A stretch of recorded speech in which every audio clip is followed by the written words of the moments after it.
अरे भैया अब तो थोड़ा ट्रैक चेंज कर दो ना, थोड़ा सा रिपीट मोड में आ गया है। कहाँ क्या परिणीति की बात कर रहे हैं? क्या है ना, परी जो है अपनी पहली शादी से किडनैप हुई, अब लीजिए दूसरी शादी में भी किडनैप हो गई। एंड मजे की बात तो ये है कि किडनैपर भी सेम ही है, पहला वाला राकेश। ना यार ये छोड़ो मेरा हाथ, छोड़ो मेरा हाथ। देखो भाई, शांति से बैठ जाओ, और जब मुझे गुस्सा आते तब मैं क्या क्या करता तुम्हें पता है ना? क्या कर रहा है तू? गन नहीं देखने मुझे पता है तेरे पास गन है। भाई इस गन से जो गोली मारकर जिसको उड़ाना है उसको दिखा।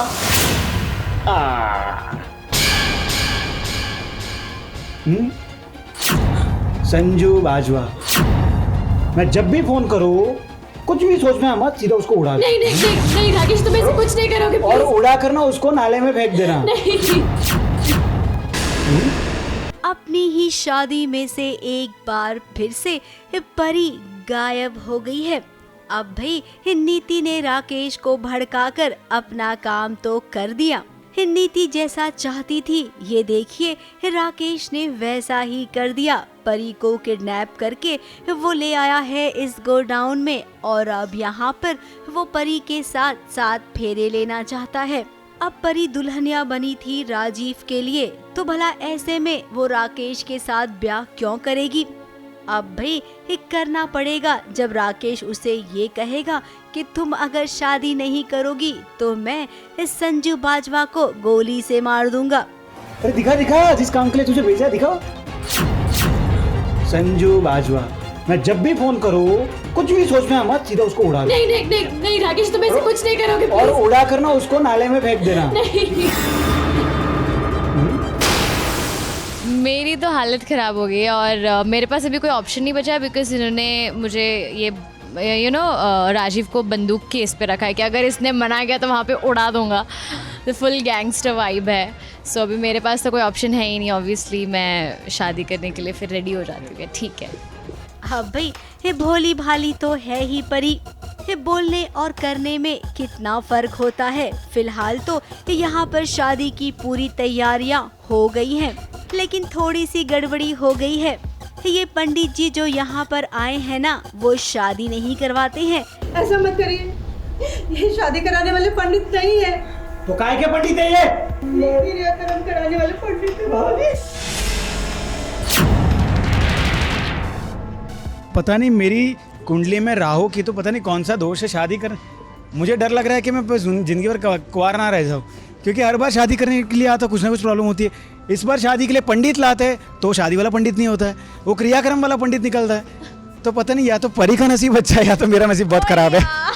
और जब इस बात का पता चला तब देखिए कोई फर्क नहीं पड़ रहा है राकेश को। अब शादी की इतनी जल्दी मची है भाई, तो ऐसे में कोई कुछ और कर ही क्या सकता है। हाँ, तो मैं हर बार शादी के लिए आता हूँ पर कुछ ना कुछ गड़बड़ हो जाती है। तो इस बार मैं चाहता हूँ कि 3 फेरे भी ना हो तो अच्छा है, एक ही फेरे में मेरे को तो शादी चाहिए। एक फेरे में आ जाए बस, बात खत्म। अब हम तो ये दावे से कहेंगे कि ये शादी होगी नहीं, क्योंकि राजीव को पता चल गया है कि उसकी परी किडनैप हो गई है और उसे ढूंढते ढूंढते वो इधर आ ही जाएगा। मुंबई से प्रिया धवड़े के साथ एबीपी न्यूज रिपोर्ट। वैसे बड़ा मजा आता है ना त्योहार के लिए घर सजाकर। वैसे घर तो सज रहा है राधा मोहन में भी। ना ये मकर संक्रांति मना रहे हैं, ना बिहू, ना पोंगल, ना ही लोहड़ी। ये तो जन्मदिन मना रहे हैं, किसका? दामिनी का। और सुनकर ना चौंक जाएंगे कि ये सारी तैयारियां कर कौन रहा है। और कोई नहीं, मोहन। हाय रब्बा, इनको क्या हो गया?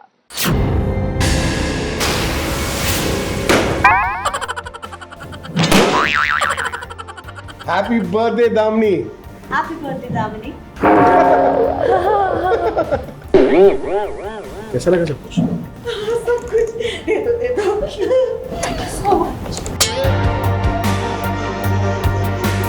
मोहन आजकल ट्यूबलाइट की स्विच बटन की तरह हो गए हैं। स्विच ऑन तो तुलसी और स्विच ऑफ तो मोहन। यही तो पिछले कुछ टाइम से चल रहा है शो में।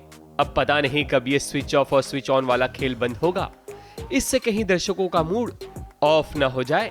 खैर, मोहन जी तो वही कर रहे हैं जो राइटर लिख रहे हैं। अब यहाँ देखिए, उन्होंने कुछ ऐसा प्लान किया है जिसके कारण दामिनी की खुशियां 7वें आसमान को चूमने लगी हैं। वो बात अलग है कि मोहन ने पहले दामिनी को डराया, फिर उसके बाद हैप्पी बर्थडे वाला सॉन्ग गुनगुनाया।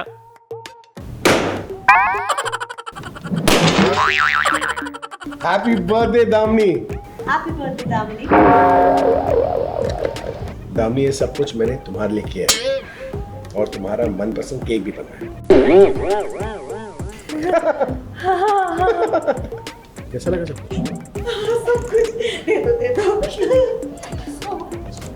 मोहन ने दामिनी को सरप्राइज दिया है, वो भी उसके बर्थडे के दिन, जिसे देखकर राधा का दिल जलने लगा, क्योंकि इस तरह उसका मोहन नहीं बदल सकता। Happy birthday to you, happy birthday to you, happy birthday dear Damini, happy birthday to you. लेकिन राधा का प्रेम अटूट है, उसे पता है कि दामिनी के कारण उसका बंधन टूटेगा नहीं। वो कुछ समझ नहीं आ रहा है, तुलसी जी मोहन जी के अंदर है और मोहन जी ने पूरा घर ये सारे सरप्राइजेस प्लान किया है दामिनी के लिए। राधा भी क्लूलेस है, उसे कुछ समझ नहीं आ रहा है। मोहन जी का ये अजीब सा बिहेवियर अचानक से दामिनी की तरफ अट्रैक्ट होते जा रहे हैं। बुरा तो ऑफ कोर्स लगेगा ही राधा को, पर उसके बाद कुछ चेंजेस दिखते हैं मोहन जी के एक्सप्रेशंस में। फिर पता चलता है कि नहीं, ये सब वापस से उनके अंदर तुलसी जी आ गई है और वो मारने पे तुली है। दामिनी अगर खतरों की खिलाड़ी है तो मोहन खिलाड़ियों का खिलाड़ी। वो जानता है कि कैसे दामिनी के अंदर का सच बाहर लाना है, जिसके लिए ये सारी प्लानिंग और प्लॉटिंग कर रहा है। मुंबई से कैमरामैन सुजीत मिश्रा के साथ एबीपी न्यूज रिपोर्ट। वैसे आप जानते हैं ना कि ये जो मकर संक्रांत, पोंगल और बिहू की डेट्स हैं, यानी कि 14 तारीख बल्कि 13 तारीख से 20 तारीख तक ये जो तिथियां हैं ये बहुत ही शुभ मानी जाती है। इस दौरान अगर आप विवाह करें तो कहते हैं कि बस 36 के 36 गुण मिल जाते हैं। और शादी यहाँ पर हम कराने की सोच रहे हैं तो वहां पर काव्या जो है आदि की शादी तोड़वाने के लिए, मेरा मतलब है रोकने के लिए पहुंच गई हैं। अब क्या वो कामयाब होंगी या नहीं, ये तो बड़ा सवाल है।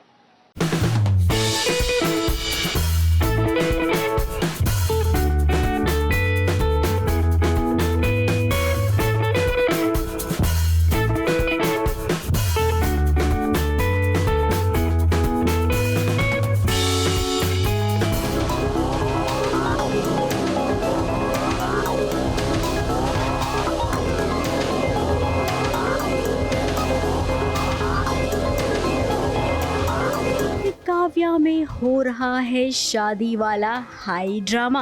अब जहां पर बात शादी की आती है तो कोई भी शादी ड्रामे के बिना पूरी नहीं होती है। अब देखिए, राधिका और आदि की शादी हो रही है, सब कुछ तैयार है, लेकिन न जाने क्यों मालिनी नहीं चाहती है कि ये शादी हो। हालांकि एक राज की बात है जो काव्या ने आदि को खत में लिख कर दी है, लेकिन जैसा कि होता है जब खत में कोई सच्चाई लिखी होती है, वो सच्चाई भला कोई कहाँ पढ़ पाता है, तो आदि भी वो खत काव्या का नहीं पढ़ पाएगा। हाँ, चिट्ठी एक है जो काव्या ने लिखी है जो मुझे पढ़नी चाहिए थी, लेकिन वो पढ़ता नहीं हूँ बिकॉज मैं शादी के काम में बिजी हूँ। क्या लिखा चिट्ठी में?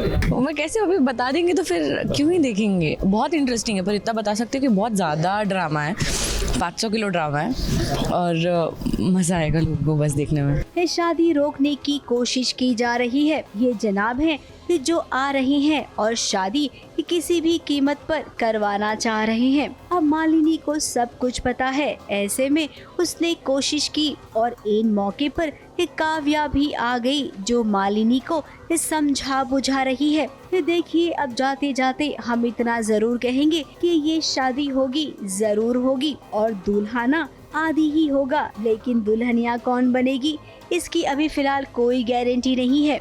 4-5 दिन का इंतजार कीजिए, हम है ना आपको सही सही इन्फॉर्मेशन देने वाले। जिस लड़की से मैं प्यार करता हूँ उस लड़की से शादी नहीं हो रही, काव्या से शादी नहीं हो रही, किसी और से शादी हो रही है। लेकिन ऐसा कुछ राज है जो मालिनी को मालूम पड़ जाता है और मुझे बताने वाली है वो, लेकिन किसी रीजन की वजह से बता नहीं पाती। तो काव्या उसके पास आती है और बोलती है आदि को मत बताओ। फिलहाल तो यहाँ पर पतंगबाजी हो रही है। मैंने लिखा है टू लव एंड हेल्थ, सुमोल ने लिखा है मनी। मैंने लिखा है टू लव एंड हेल्थ, सुमोल ने पैसा लिखा है लालची। और मुंबई की छोकरी इस छोकरे को पतंगबाजी में हरा देगी, क्योंकि वो हर काम में एक्सपर्ट जो है।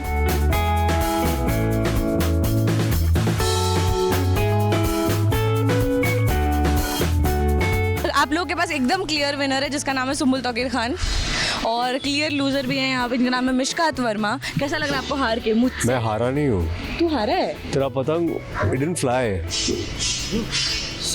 It's supposed to fly.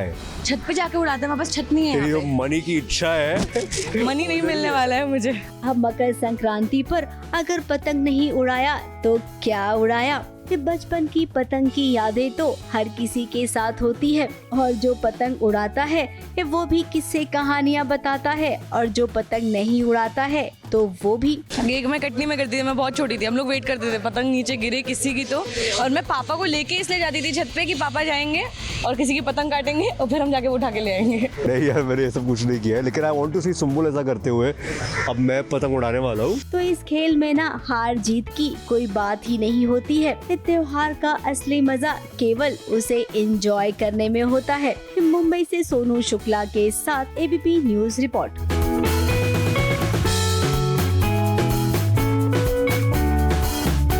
अरे जल्दी जल्दी कीजिए, पूरी तैयारियां हो जानी चाहिए। आखिरकार मेहंदी वाला घर जो है, जो जल्दी आने वाला है सोनी टीवी पर। और मजे की बात तो ये है कि इस शो के साथ वापसी हो रही है टेलीविजन पर द ओरिजिनल नैतिक की, मेरा मतलब है करण मेहरा की।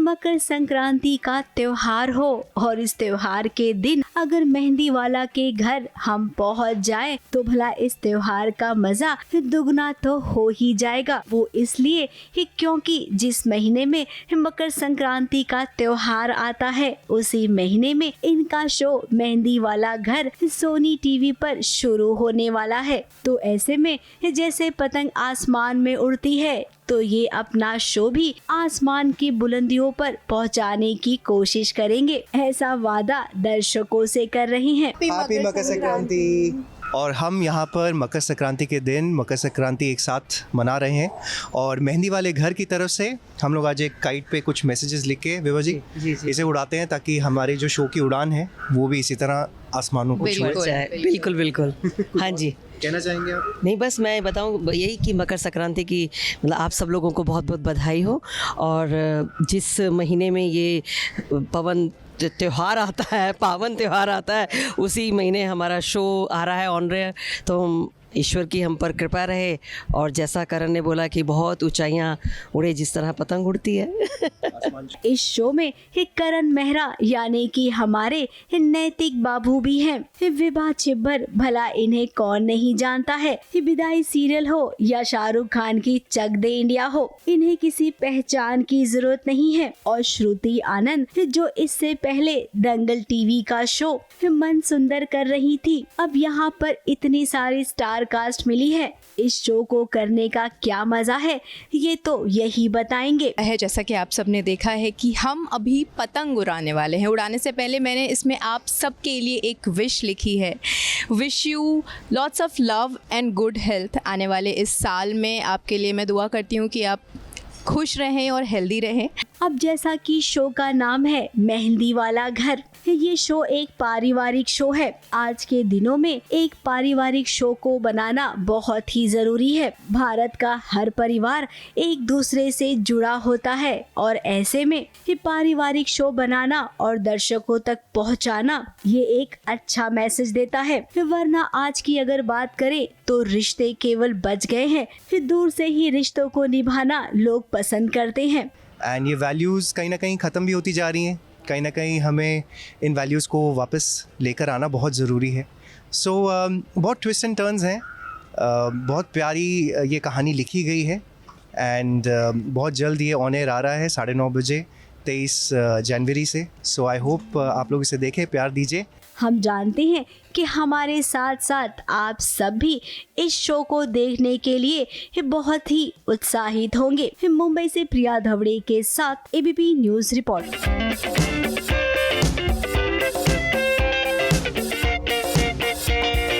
मैंने कहा ना, पतंग उड़ाना is a very technical thing, इसीलिए सर पर पहले रखकर ऐसे करते हैं पतंग को। क्यों करते हैं मुझसे मत पूछिए, मुझे आज तक इसका फंडा नहीं समझ आया। बहरहाल अगर आपको न्यूआंसेस यानी कि तकनीकियां जाननी है ऑफ पतंगबाजी तो चलिए जयपुर चलते हैं, क्योंकि मेरे बालम थानेदार वाले पहुंचे हुए हैं। जी हाँ, जयपुर मकर संक्रांति के मौके पर पतंगबाजी करने।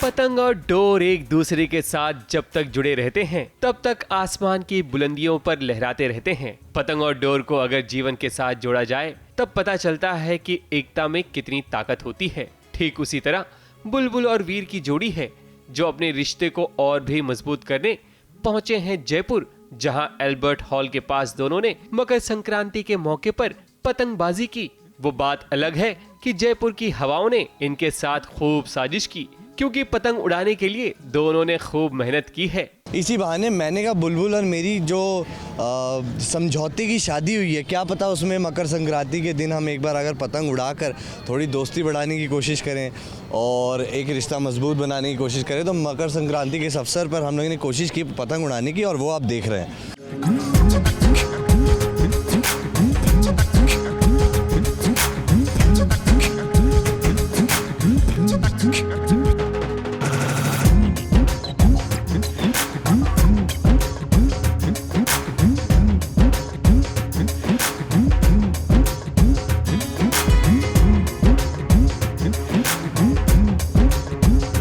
हमने बिल्कुल पहले पतंग उड़ाने की कोशिश की, पहले तो हवा नहीं चल रही थी और हमारा हाथ ऐसे पतंग उड़ाने बहुत मजबूत है नहीं, लेकिन फिर उड़ी हमारी पतंग उड़ी अच्छी खासी उड़ी, वो भी आप देखेंगे। हाँ। फिर बुलबुल ने मेरी मदद कराने की कोशिश की तो मेरी पतंग उड़ी और फिर मेरी पतंग, दोनों की सांझी डोर के साथ हमारी पतंग हवा में आसमान में लहराई।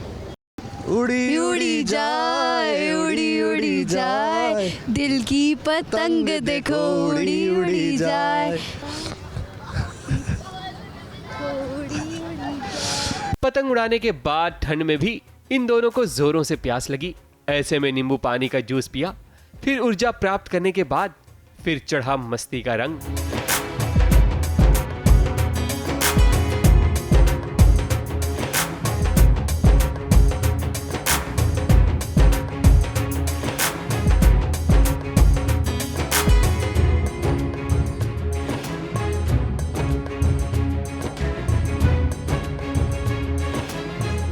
इसी मस्ती के दरमियान इनका सामना हुआ एक जबरा फैन से, जिनसे मिलने के बाद वीर और बुलबुल दोनों बहुत खुश हुए।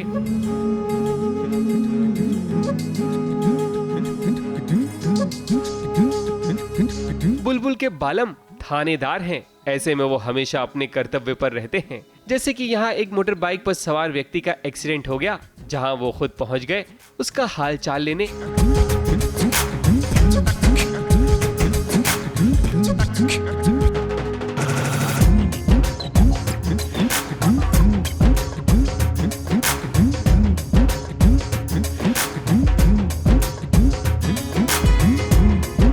बुलबुल के थानेदार वीर जितना स्ट्रांग दिखते हैं उससे कहीं ज्यादा उनके दिल में लोगों के लिए प्यार है। खैर, ये दोनों की जोड़ी बहुत जल्द कलर्स चैनल पर नजर आएगी एक नए शो में, जिसका नाम है मेरा बालम थानेदार। ऐसे में हमारी भी कामना है कि आप दोनों पतंग की तरह टीआरपी के आसमान को हमेशा छूते रहो। जयपुर से कैमरामैन आतिश कांबले और पूजा तिवारी मिश्रा के साथ ABP news report. Serial Kumkum Bhagya में लीजिए प्राची और रणबीर की पूर्वी कितनी बड़ी हो गई ना। समय कैसे बीत जाता है पता ही नहीं चलता। कल नन्ही सी थी और आज दुल्हन बनकर है तैयार, लेकिन अफसोस कि उसको ये नहीं पता कि जिंदगी के इस नए पड़ाव की शुरुआत उसको धोखे के साथ करनी पड़ेगी।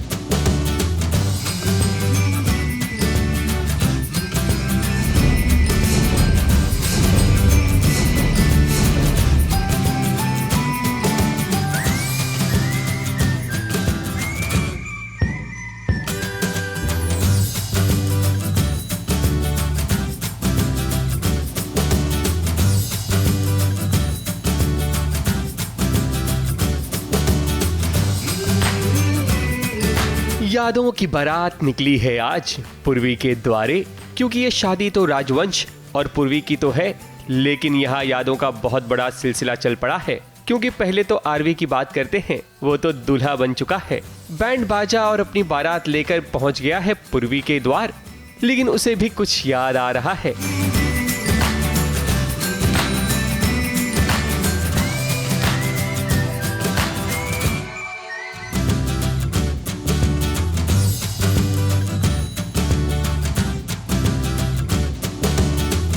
वहीं प्राची पर नजर डालिए, जो अपनी बेटे की शादी की खुशी में नाच तो रही है, लेकिन उसे भी रणबीर की याद आ रही है। वहीं यादों का एक सिलसिला और देख लीजिए जो इस कहानी से जुड़ा हुआ है। इस शादी में देखो रणबीर भी यानी कि केके भी पहुंच गया।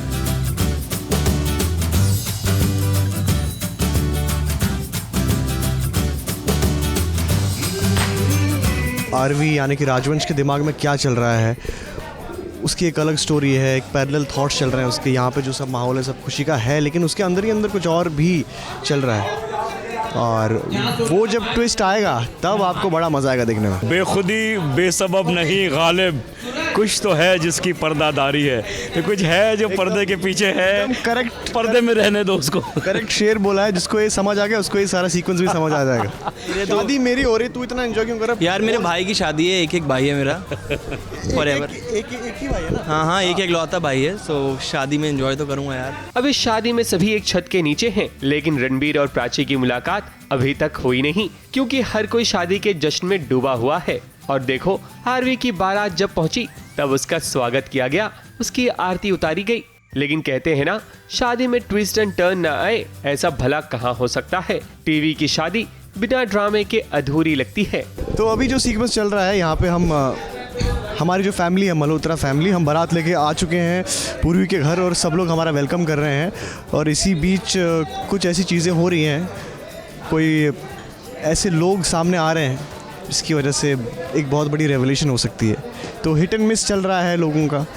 केके भी आ गए हैं यहाँ पर, और केके जो है उन्होंने अभी तक मुझे नहीं देखा है और ना ही प्राची को देखा है अभी, पर अब पता नहीं क्या वो भी देखेंगे या नहीं देखेंगे, that is yet to be seen. But जो भी है बहुत ही इंटरेस्टिंग हो रहा है। पूर्वी और राजवंश की शादी का जश्न बड़ी धूमधाम से चल रहा है, और जितनी बड़ी खुशी उतना बड़ा गम भी आएगा शायद पूर्वी की जिंदगी में, लेकिन अभी उसमें काफी वक्त है मेरे दोस्त।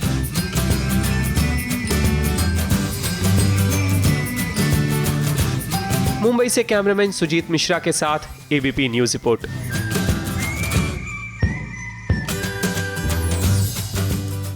बाबा रे, ये पतंग उड़ेगी या नहीं उड़ेगी? वैसे पतंगबाजी करना ना बहुत ही टेक्निकल काम होता है, हर किसी के बस की बात नहीं है, इसलिए बचपन से ही ना बच्चों को इसकी पूरी ट्रेनिंग मिलनी चाहिए। और मकर संक्रांत से बेहतर दिन कौन सा हो सकता है शुरुआत करने का? तो देखिए ना, आपको लिए चलते हैं मोहित मलिक के पास, जो अपने बेटे एकबीर के साथ मकर संक्रांत पर कर रहे हैं पतंगबाजी।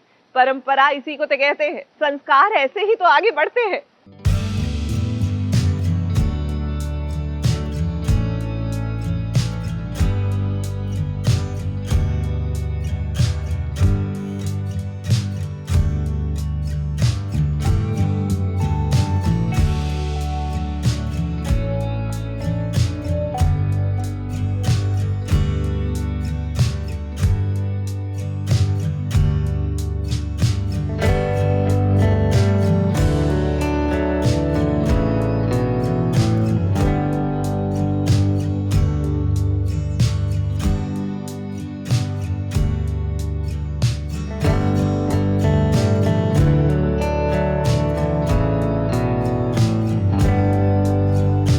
बात तो हम सबको समझनी चाहिए कि बचपन से लेकर अब तक हमने सभी त्योहारों को उसी उत्साह के साथ मनाया है।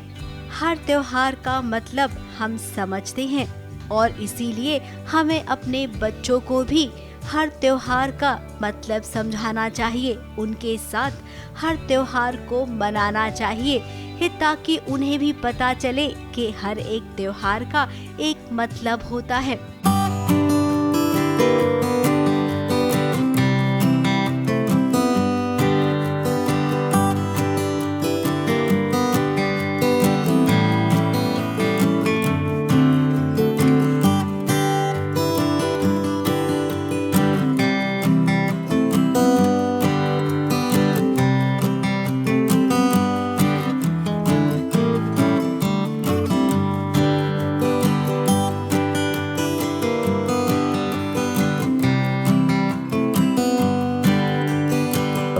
फेस्टिवल्स तो उसके साथ मनाना एक जॉयफुल चीज़ ही है बिकॉज, और वो होना भी चाहिए क्योंकि हमने सारे फेस्टिवल्स मनाए हैं अपने बचपन में। दिवाली हो गया, मकर संक्रांति हो गया और whatever, and every festival I want एक बी टू नो। मैं चाहता हूँ कि हर फेस्टिवल के बारे में वो जाने, वो क्यों मनाया जाता है, उसके पीछे रीज़न क्या है, लॉजिक क्या है। ऐसे नहीं कि मैं उसको बोलूँगा कि तू फेस्टिवल मना ले। I want to tell him the logic behind it, which I try and do it. Mohit Malik एक एक्टर है, लेकिन उससे पहले वो एक पापा भी है। हर दिन सीरियल की शूटिंग पर आना पड़ता है। ऐसे में परिवार को और बच्चों को वक्त देना एक एक्टर के लिए बहुत ही मुश्किल हो जाता है। जरा देखिए आज कैसे मोहित का बेटा एक बीर सेट पर आया है। Obviously it's a very great feeling being around with Ekbir. I'm really grateful to God that Ekbir is there in my life. बहुत चीज़ें बदल जाती है वो सेट पे जब आता है तो मैं नॉर्मली जब भी सुबह सुबह शूट पे जाता हूँ तो I really miss him, and वो रोता भी है कई बार कि बाबा don't go. Well but I think Ekbir के आने के बाद my time has been divided into two now. Aditi को भी टाइम देना ज़रूरी है, अपने लिए भी, हम दोनों को अपना टाइम भी ज़रूरी है, एकबीर को भी टाइम देना ज़रूरी है। मकर संक्रांति है तो ऐसे में पतंग उड़ाना भी जरूरी है। हालांकि अभी एकबीर बहुत ही छोटा है तो क्या हुआ, उसे समझ तो आएगा कि पापा के साथ कुछ ऐसी मस्ती करनी चाहिए। एक कागज का टुकड़ा होता है जिसे पतंग कहते हैं और उसे बांधने वाली रस्सी को मांजा कहते हैं।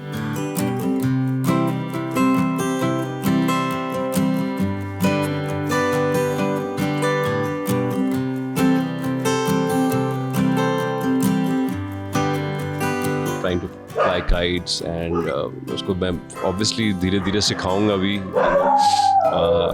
काइट उड़ाना, क्योंकि मैंने वो किया है, उड़ाया है, और it's a sport in a way, it's a great thing, और symbolic भी है, और मैं चाहता हूँ एकबीर भी करे, क्योंकि सैडली ये हो गया आजकल कि टेरेसेस, हम जहाँ रहते हैं अपार्टमेंट्स में, इतने टेरेस पे जाना पॉसिबल नहीं और वो फील नहीं है कि हम बंगलों में रह रहे हैं। बॉम्बे में it's very difficult to find, but मैं चाहता हूँ वो करे, तो बड़े I take him to a ground anywhere and हम जरूर मनाएंगे और वो जरूर पतंग उड़ाएगा। I make sure. बाप बेटे की ये प्यारी सी बॉन्डिंग आपके दिल को छू जाएगी जब एकबीर के साथ आप देखेंगे मोहित कैसे वक्त गुजारते हैं।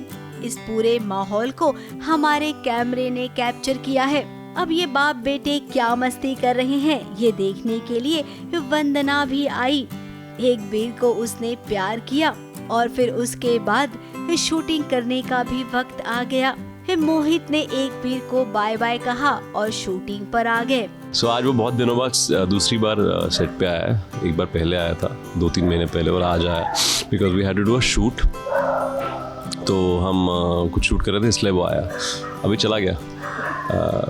बट इट्स सुबह सुबह का जो मोमेंट होता है सी ऑफ करने का बहुत हार्ट ब्रेकिंग होता है, हार्ट ब्रेंचिंग होता है। तो इट्स नॉट ईजी टू, मुझे ये एक्सपीरियंस अब हो रहा है, पहले नहीं था, अब होता है एक्सपीरियंस कि यार इतनी अटैचमेंट है उससे। कुछ ऐसा ही समय होता है हर किसी का, लेकिन मानना पड़ेगा कि हम अपने समय में से थोड़ा सा वक्त निकालते हैं अपनी आने वाली पीढ़ी को हर चीज को समझाने का, हर त्योहार को कैसे मनाना है ये बताने का।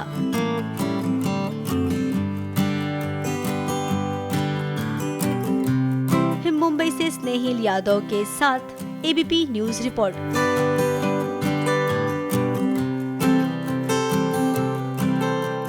देखिए, मकर संक्रांति का बहुत ही पावन अवसर और ऐसे मौके पर टेलीविजन के राम और सीता पहुंचे हैं राम लल्ला का स्वागत करने सरयू नदी की छोर पर। हम बात कर रहे हैं गुरमीत और दीबिना की, जो पहुंचे अयोध्या करने श्री राम का स्वागत।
सज गई है राम की नगरी अयोध्या।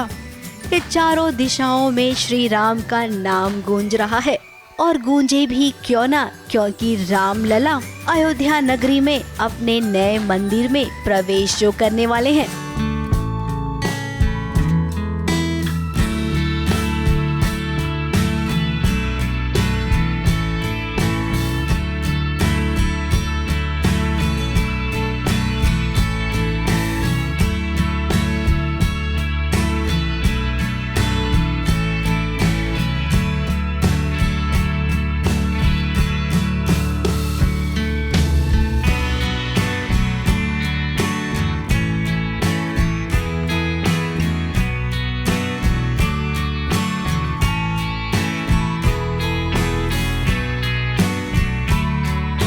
राम लला के दर्शन करने के लिए हर कोई व्याकुल है, तो ऐसे में इस छोटे पर्दे पर राम और सीता का किरदार निभा चुके गुरमीत चौधरी और दीबिना बनर्जी, ये दोनों भी पहुँचे राम लला के दर्शन करने अयोध्या नगरी। आज आप हमारे साथ देखेंगे राम जन्मभूमि अयोध्या।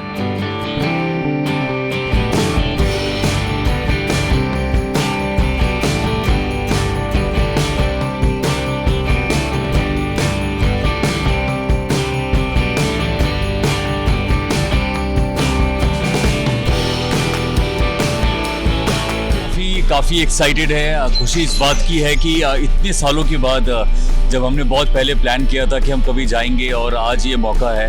मुझे लगता है 12-13 साल के बाद मुझे लगता है पहली बार हमने सोचा और हम यहाँ पे आज पहुँच गए हैं। तो ये जर्नी बहुत ही एक्साइटिंग रहेगी और बहुत ही ज़्यादा हम लोग इनफैक्ट खुश हैं कि अब कुछ ही घंटों के बाद हमारा दर्शन हो जाएगा राम जी के मंदिर में। पूरी दुनिया इंतजार कर रही है उस पल का जब राम लल्ला अपने नए घर में यानी कि नए मंदिर में विराजमान होंगे। वो घड़ी जल्द ही आने को है, लेकिन उससे पहले जब राम लला के दर्शन करने गुरमीत और दीबिना पहुँचे, तब माहौल मानो एकदम बदल सा गया है।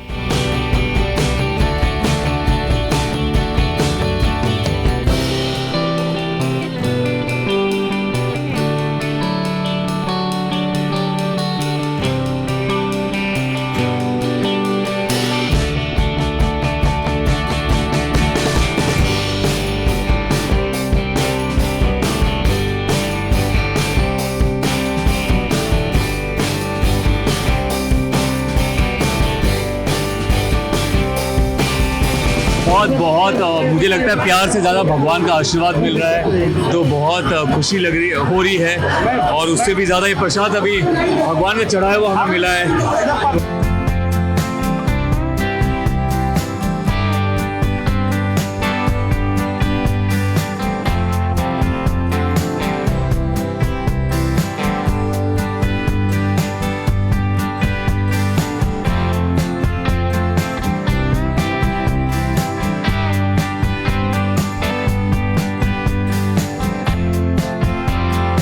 रात भर हम सोए नहीं हैं। इतना एक्साइटमेंट था हमारे पास में कि हमें बिल्कुल भी नींद नहीं आई। और 3 घंटे की जर्नी करने के बाद अब जब दर्शन हुए तो मुझे लगता है कि हम बहुत ही भावुक थे, बहुत ही इमोशनल हो चुके थे। इनफैक्ट पूरी रास्ते में हम लोग यही बात कर रहे थे कि वो फील क्या होगा। इनफैक्ट मैं आपको बताऊँ तो जैसे हम अयोध्या आए तो उसका भी अलग ही फील था। जब रास्ते देखे, हमने लोगों को देखा और यहाँ पे हर घर में एक मंदिर है, लोगों से जो मिले, लोग इतने प्यारे हैं, और उसके बाद हम मंदिर गए। अब तक किरदार के रूप में हम लोगों ने अयोध्या में बहुत बार प्रवेश किए, अयोध्या से निकले, अयोध्या में दिवाली मनाई, लेकिन पहली बार हम अयोध्या में आए सचमुच के।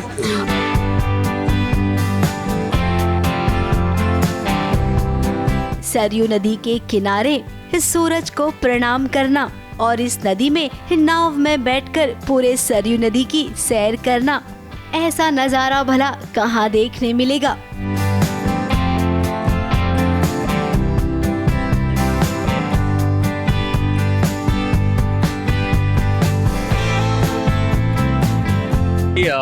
काफ़ी अच्छा लग रहा है। सरयू नदी में हैं और यहाँ पे राम जी ने समाधि ली थी, और क्योंकि ये सीन मैं ऑलरेडी शूट कर चुका हूँ तो बहुत सारे फ्लैशबैक मुझे आ रहे हैं जब मैं कैसे शूट करता था और किस तरीके से हमने शूट पे जो मैंने कहानी बताई भी है। हमने जब गाड़ी में जब थे तो मैंने कहानी बताई भी थी कि कैसे राम जी सरयू नदी में समाधि लेते हैं, तो बहुत ही फ्लैशबैक आ रहा है और काफ़ी अच्छा लग रहा है यहाँ पे बैठकर। बोल मेरी नैया राम सिया राम, बोल मेरी नैया राम सिया राम, अरे हो केवट का काम पतवार चलाना, केवट का काम पतवार चलाना, पार लगाना है तो राम जी का काम, बोल मेरी नैया राम सिया राम।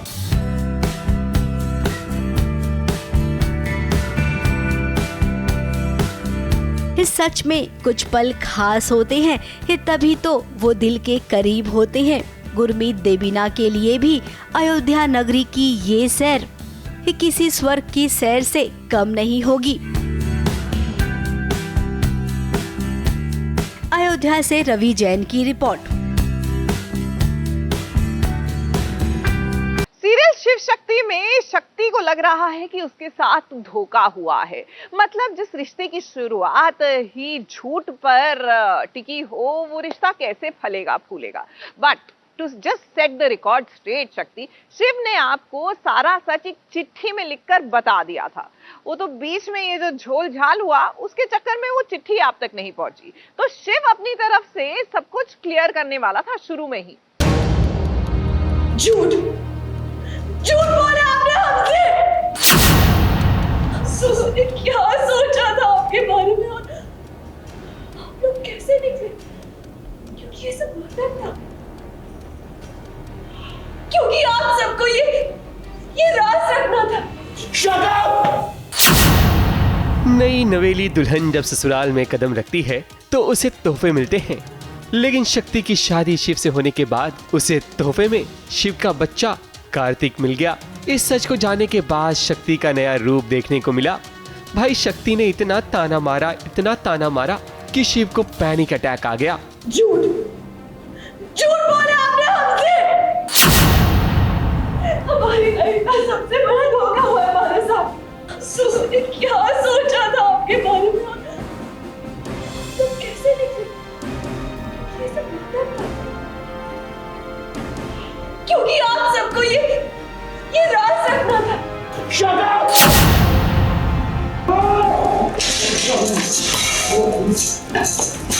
क्या कर रहे हो? Shut up! Just shut up!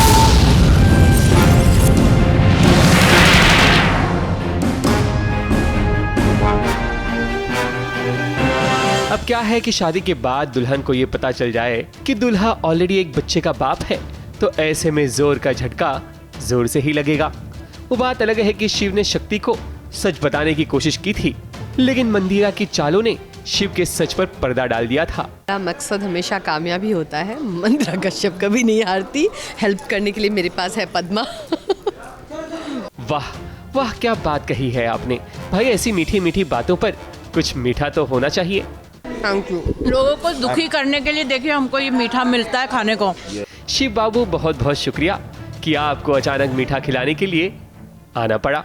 खैर अब बात कहानी की करते हैं। वो क्या है कि हम भी मंदिरा की बातों में आ गए थे। तो बात दरअसल ये है कि शक्ति को शादी होने के बाद पता चलता है कि कार्तिक शिव का बच्चा है, जिसके बाद उसकी आंखों से गंगा निकल पड़ती है और किसी का गम किसी और के लिए खुशियों का जरिया बन जाता है। मेरा तो हमेशा से यही था कि मैं शिव शक्ति को जोड़ूं ताकि उनको तोड़ सकूं, तो आज वही हो रहा है, तोड़ रही हूं और कामयाब अभी तक तो हो चुकी हूं।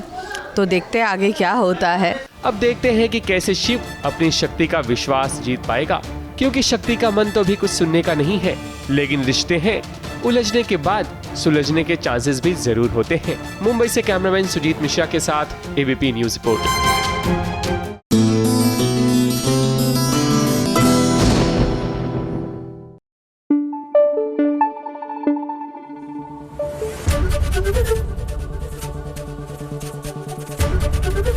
एबीपी न्यूज आपको रखे आगे।